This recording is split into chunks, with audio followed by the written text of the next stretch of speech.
and welcome to this edition of LangConnect English Club program. Joining me today is Phương. Hello, Phương. Hello, Kang. I'm excited about today's topic. So, let me ask you this. Do you think I affect the ability to learn a new language? Is it easier as a child? Does it get harder the older you get? Language learning is a fascinating area of research, and today we're exploring it through some insightful perspective. It's such an interesting question. One important term to know is to acquire and is now acquisition.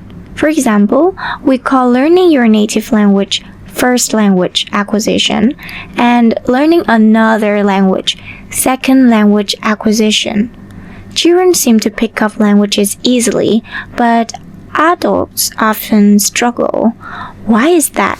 One theory is the critical period hypothesis, which suggests there's an optimal window for learning languages that's close around the age of 12. After this, fully mastering a new language becomes much harder.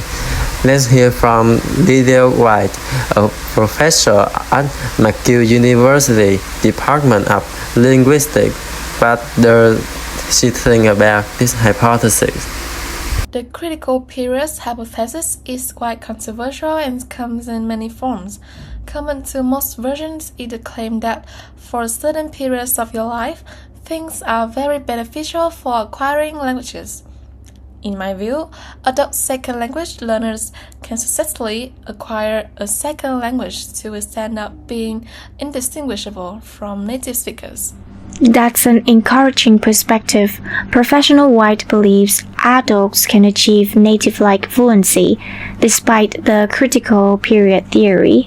She uses the word indistinguishable, meaning you can't tell the difference between their skills and those of a native speaker. So, if adults can reach this level, why does it often feel so difficult? Dr. John Carmen from the University of Oxford offers a simple explanation. Let's hear it. The ability of adults to learn foreign languages is often underestimated. Children spend an awful amount of time learning their first language. They're opposed to it a lot of the time and they've got only certain things to do. They don't have to go out to do a job or learn to drive a car or whatever. They're very, very focused on what they're doing.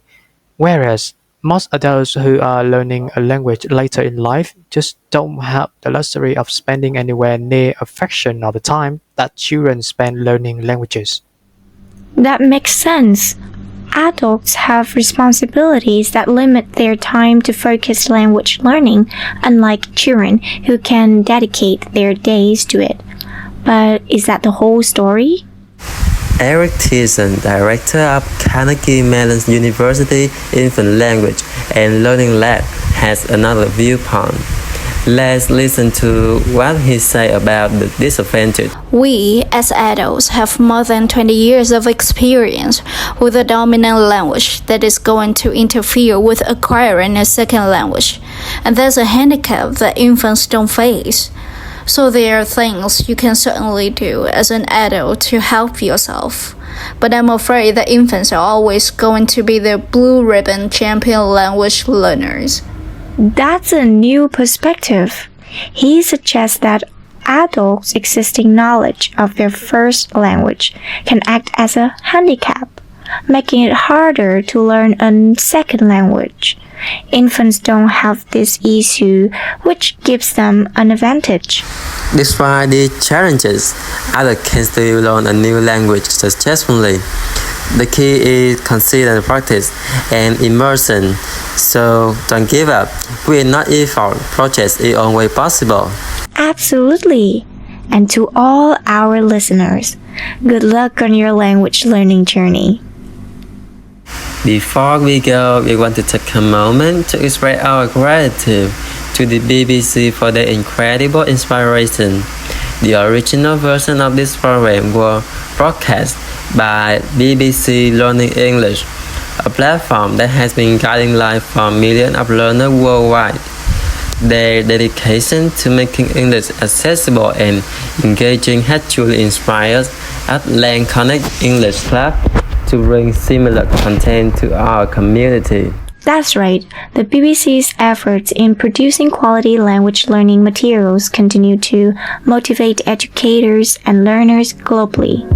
Thank you, BBC Learning English, for your invaluable contributions to language education. And thank you, listeners, for tuning in. Until next time, goodbye.